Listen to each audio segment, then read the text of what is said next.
So, originally this was going to be about a different person. Infamous YouTube cook, chronic raw chicken eater, and sun choker Jack Scalfani.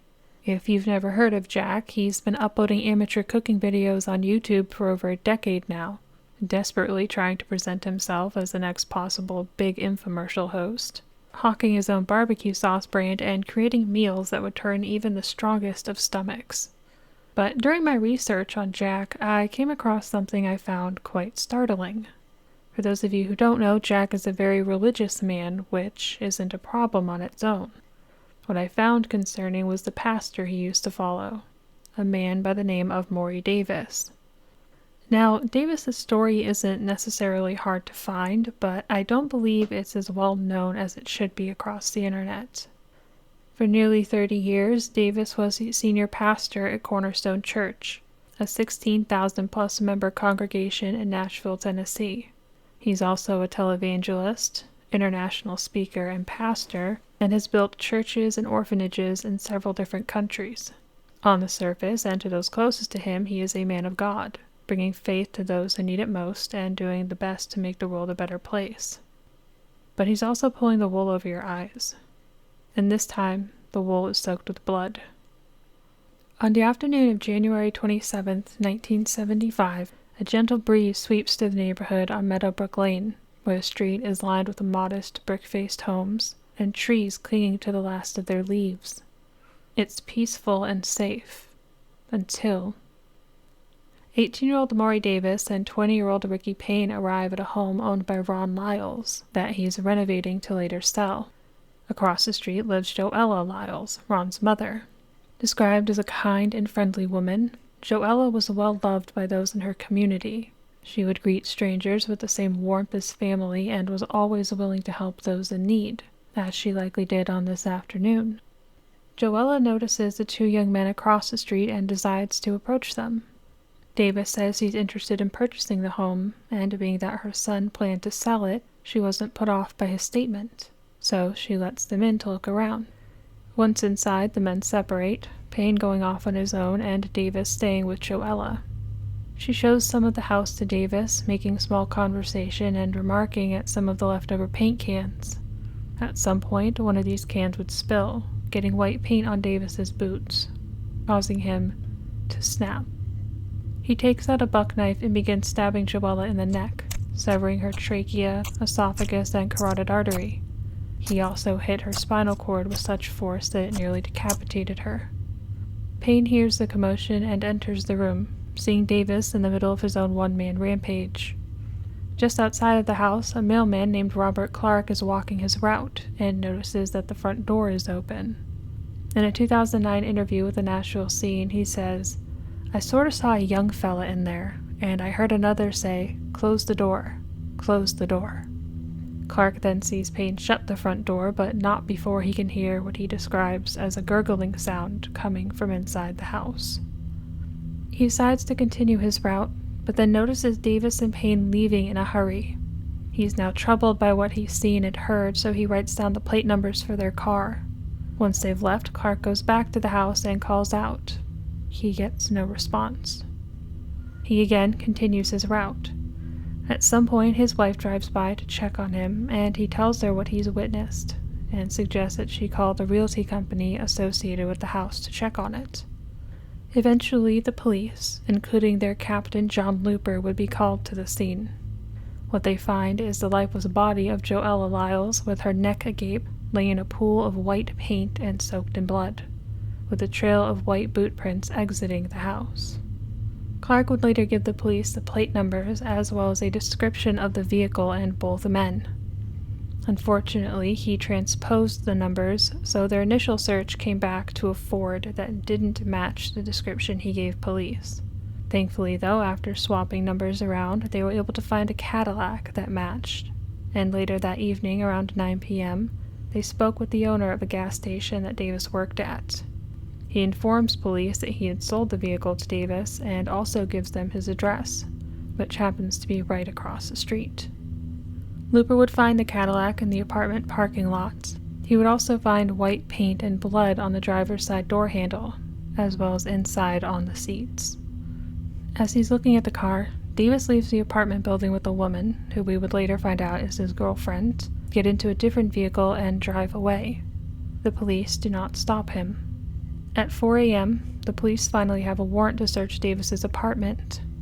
Once there, they're greeted by his roommate David Gay. He begrudgingly allows them to search the apartment, where they find a small amount of marijuana, but no other drugs.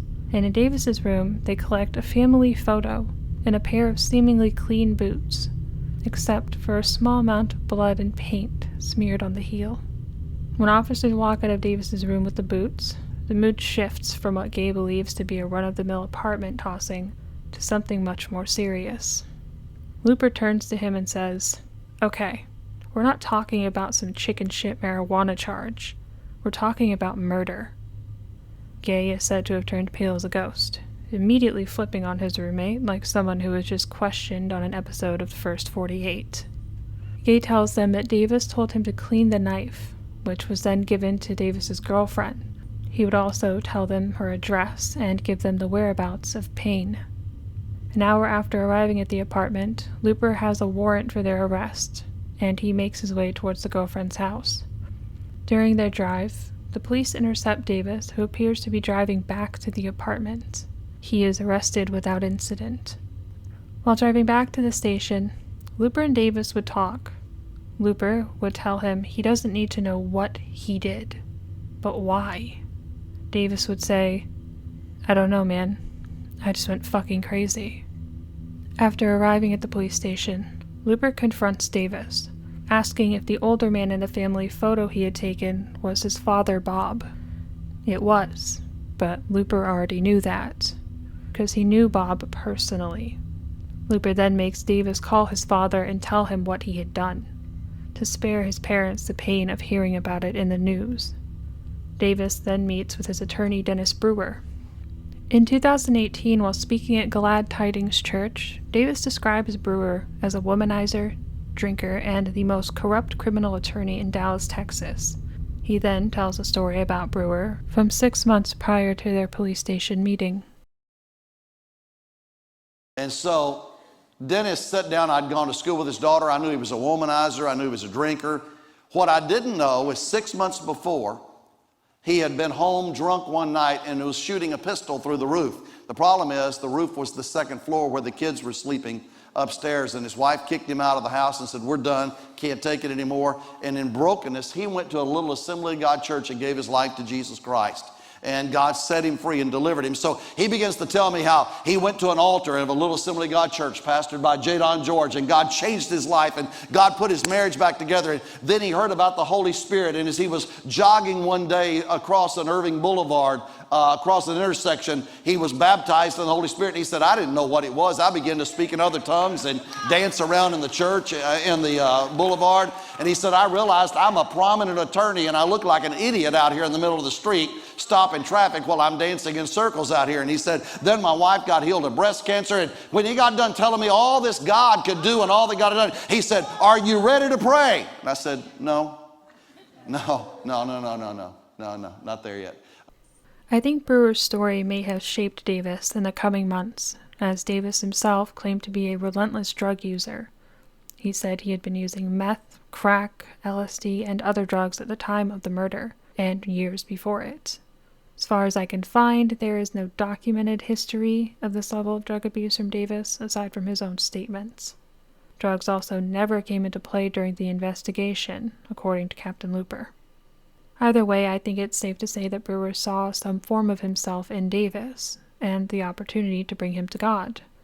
And to God he would eventually go, but not just yet. During their first conversation, Davis would say one of the most chilling things I've ever heard or read in regards to a crime. "It's only been 24 hours since you killed this woman. You don't seem too upset about it," Brewer says. Davis replies, "I didn't even know that old lady." Brewer says, "It's kind of like you run over a cat or a dog." To which Davis responds, "Nah, man, I like cats and dogs." Their meetings would continue in preparation for Davis's upcoming trial, and at every meeting, Brewer would ask Davis to pray with him, and every time Davis would refuse.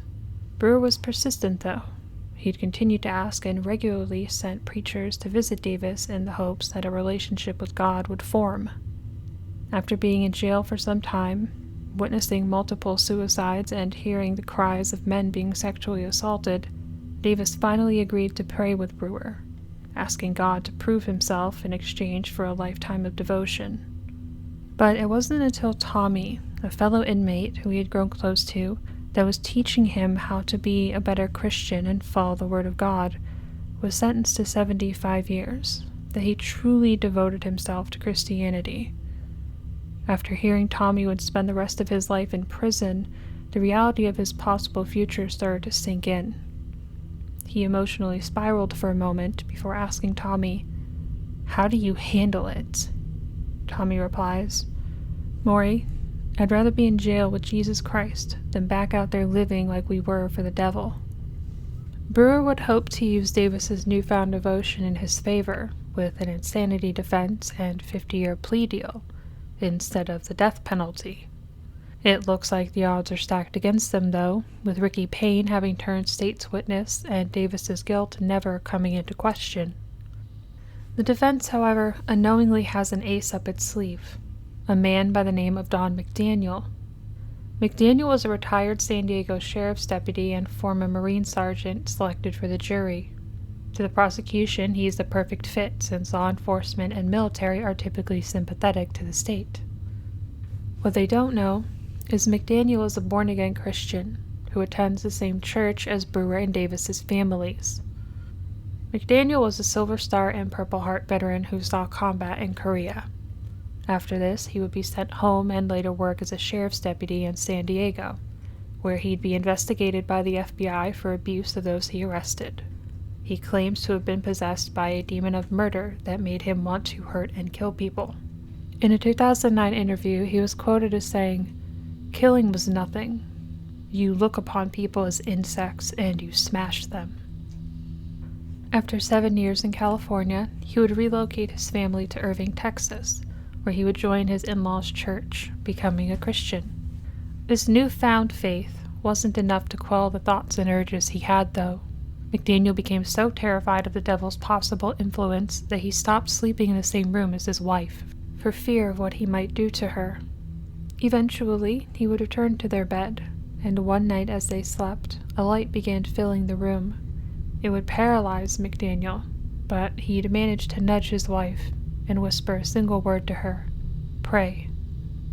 Before the trial, McDaniel approaches Brewer, saying that he is a fellow born-again and will do whatever he can to help.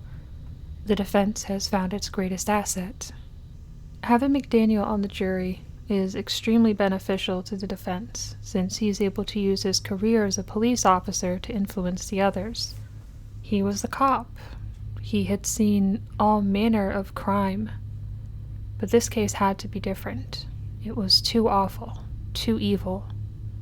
There was only one possible explanation, and it wasn't human. Davis would testify that it must have been demonic possession. He can think of no other reason for the senselessness of his actions, and neither could Brewer. He stands firm with his insanity defense and examines people from Davis's past who can recall he was, by all accounts, a well-behaved young man. These statements would directly contradict ones made by Davis himself for decades after the trial. With the prosecution unable to prove that Davis intended to commit another violent crime, he would not face the death penalty. Instead, he would be given the maximum possible sentence, 20 years. Davis, however, would thrive in prison, further devoting himself to God and attempting to have his fellow inmates do the same. He would begin hosting a Sunday service every week, and on the morning of his first sermon, I'll let him tell you the rest of the story. We had a Bible study, about 15 to 20 of us in this Bible study. I said, let's have church and let's have the whole tank come to church. We'll serve communion. We'll save some bread and some jelly. That's close as we get to crackers and wine, grape jelly. And so we'll just have bread and jelly and call it communion. That's really what we did. And so, but the next morning I rattled my cup up and down the bars. Hey, church time. Everybody came out. 17 came to church, 23 didn't. Tommy was excited. He thought 40% of the population was pretty good. I think Jesus thought that's not acceptable. You got to get them all. You got to get them all. Huh? What do you say? I want my house full. I want you to look at that chair beside you. Who should you have put in that chair today? Who should you have put on that pew today? Yeah. You say, well, I can't get them to God. You don't get them to God. You put meat in the seat. The Holy Spirit puts souls in the altar. Your job is just bring them to church. I said, Tommy, he said, let's go. I said, we can't go. They're in bed. He said, well, they don't want to come. I said, we're not going to give them a choice. We're going to go in there and get them. He said, you can't make people come to church. I said, yeah, we're going to make them come to church. He said, he and I have an argument in front of the parishioners. And he says, where did you get that idea? I said, it's in that book. He said, what's in the book? I said, where Jesus said, go into the highways and byways and compel them to come in. I don't know about you. Most of the time my daddy compelled me. It was from one side of the room to the other, one side of the bed to the other, one side of the car to the other, get on your side. I mean, compelling involves physical violence in my world. He said, that's not what he means. I said, I've already been warned about people like you that say the Bible doesn't mean what it clearly means. We're going to go in there and get them, and they're coming to church. He said, you're going to start a riot and get people killed. I said, that's not my problem. The pastor said I'm supposed to read this book and do what it said, and everything else is God's problem. He said, we're not doing that. You're going to do it, and you're going to get killed. I said, they're going to electrocute me anyway. I mean, waiting on old Sparky or getting stabbed. I mean, there's not a lot of difference in that. He said, we're not going with you. And I thought, a bunch of compromising, lukewarm Christians don't care about souls. You're out here saving yourself. You're going to let those poor men go to hell in there? I went and got the toilet brush. I was crazy. I wasn't stupid. And they make a toilet brush so that you don't tear the thing up. It's about maybe 2.5, 3 foot handle on it. Pretty good size wooden handle. Stainless steel bristles. We had stainless steel toilets mounted in concrete floors so we couldn't tear stuff up. So I go off in the first cell, and there's maybe 3, 4, 5 inmates in that 8-man cell. I don't know how many were in there. And I said, guys, I said, get up and go to church. And this one young guy down here on my right, he, without opening his eyes, he says, Davis, shut. And between shut and up, I hit him right in his mouth as hard as I could with that brush. I mean, fractured his jaw, knocked his teeth out, blood flies against the wall. And when I heard that crack, these other big old tattooed boys sat straight up in bed. And there they are in their underwear. And I said, now guys, and they're thinking, we're going to go out there. But when you put that brush down, it's on. I got 39 out of 40 inmates in my first church service. The other guy had to go to the hospital. That's true. And that's okay. That's an excused absence. Davis's efforts would prove successful and quite beneficial to the point that he was allowed to attend his parents' church on a weekend furlough. And after 8.5 years in prison, Davis would be released without any restrictions due to overcrowding and his good behavior. Before his release, Davis already had a job lined up at Calvary Church, the ones that his parents attended. But this was not a decision supported by every member. Some felt unsafe in his presence, and others went as far as leaving the congregation. This didn't deter Davis, though. He would begin working as a janitor at the church, and in a couple of years be promoted to youth pastor, a promotion he would receive on the day of his wedding to Gail Daniels, the church piano player who was engaged to another man at the time. Davis would ignore this and actively pursue Gail, going as far as planning a romantic date for the two of them and inviting her fiancé along. He would win Gail over, and while she initially believed he couldn't have committed murder, she now says that that man is buried with Christ. Over the next few years, the family travels the country, with Davis gaining a following through religious broadcasting throughout the South.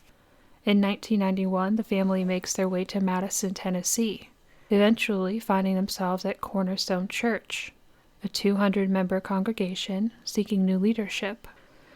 After sharing his story of redemption, Davis would later be elected senior pastor. Over the next 27 years, Cornerstone would flourish, being launched into megachurch stardom.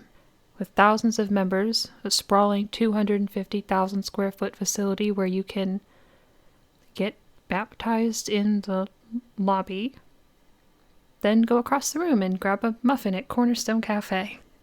They also regularly host celebrity guests and speakers, such as Garth Brooks, Reba McEntire, star of Disney's Frozen, Olaf, Pikachu, and Tim Tebow. Davis would serve as pastor at Cornerstone until October of 2018, when his son Galen took over. Davis now travels across the U.S. doing speaking engagements that are all very similar. During every one I listened to, which there were so many, they all sort of start the same, with the story of how he committed a murder in 1975, never really going into detail and oftentimes referring to it as simply a terrible crime. He almost joyfully talks about being a felon, spending time in the Texas prison system, murdering someone, and recalls regular acts of violence he committed against fellow inmates, oftentimes with a smile on his face. The rest of his speaking tends to flip-flop between calm and peaceful to loud, intense, chaotic, almost intimidating speech, with bits of humor and charm mixed in.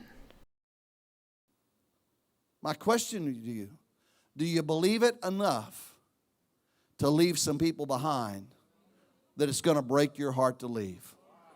Because who you don't leave is going to control how far you lead.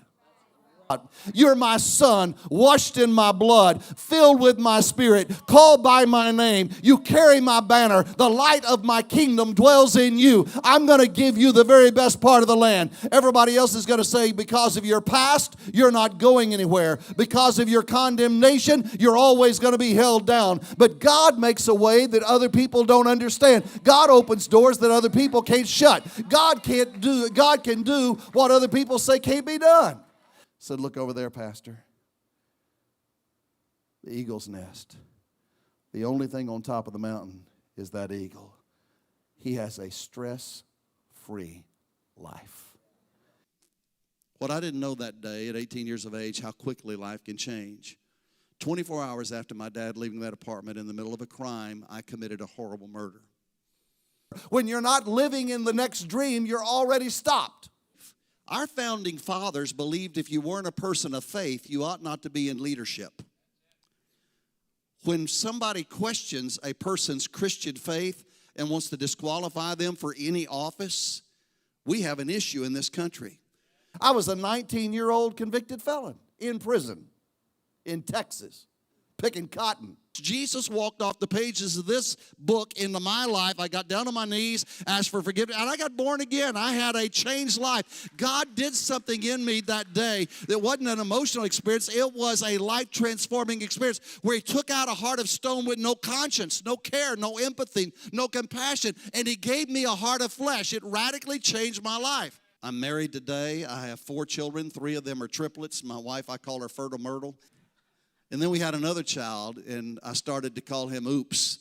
Son, make a decision. Which end of this fish do you want to come out of? Everything does not have to have the religious tone. Well, Maury, you didn't learn that in Bible college. No, I didn't. I applied to go to Southwestern Assembly of God University, but they wouldn't let me because I was an ex-convict. And then I got a little bit deeper for the first time in my life. I realized my mother was never going to put her arms around my neck again and say, son, I care about you. I love you. My dad was never going to put his hand on my... Davis is able to live a very comfortable life now, after being in prison for murdering Jo Ella Liles, afraid he'd never get to hug his parents again. He was able to capitalize on his brutality, becoming a husband, father, grandfather, and multimillionaire. He got to hug his parents again, and Jo Ella's family was left to suffer the consequences of his actions.